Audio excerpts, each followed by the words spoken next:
চোর ডাকাতের মতোই মারধর শুরু হয় চট্টগ্রামের লোহাগাড়া উপজেলায়।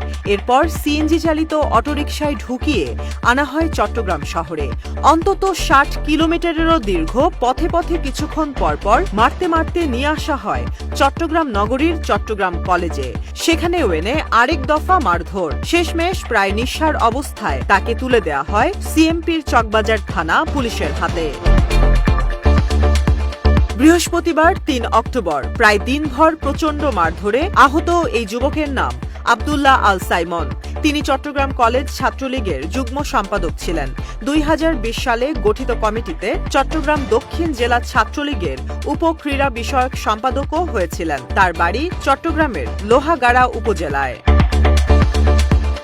সাইমনকে রাতেই গত ২৬ আগস্ট দায়ের করা এক মামলায় গ্রেপ্তার দেখানো হয়েছে। আলোকিত চট্টগ্রামের অনুসন্ধানকে নিশ্চিত করেছেন চকবাজার থানা পুলিশ। আলোকিত চট্টগ্রামের অনুসন্ধান বলছে, বৃহস্পতিবার বিকেলে লোহাগাড়া সদরে ছাত্রলীগ নেতা আব্দুল্লাহ আল সাইমনকে লাঠি সোটা হাতে ঘিরে ফেলে একদল যুবক। ছাত্রলীগ কেন করেছিস বলেই সাইমনকে তারা বেদম মারধর শুরু করে। লাঠি দিয়ে মারতে মারতে তার কাছে ওই যুবকেরা জানতে চায় কারা আন্দোলনের মিছিলে গুলি করেছিল, কারা নির্দেশ দিয়েছে। এ সময় সাইমন আর্তনাদ করে বারবার বলতে থাকেন, মসজিদ ধরে শপথ করে বলতে পারি আমি কোনো কিছু করিনি, আমি কোনো কিছুর সঙ্গে জড়িত নই। এভাবে যুবকরা আরো বিভিন্ন প্রশ্ন করার পাশাপাশি তাকে পেটাতেও থাকে একই সঙ্গে।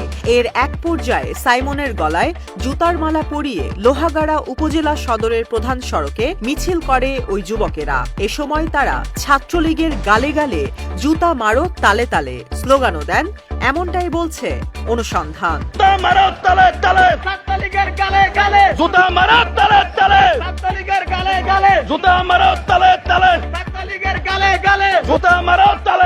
আলোকিত চট্টগ্রামের অনুসন্ধান বলছে, সাইমনকে জুতার মালা পরিয়ে হাঁটানোর পর সিএনজি চালিত একটি অটোরিকশায় তাকে ঢোকানো হয়।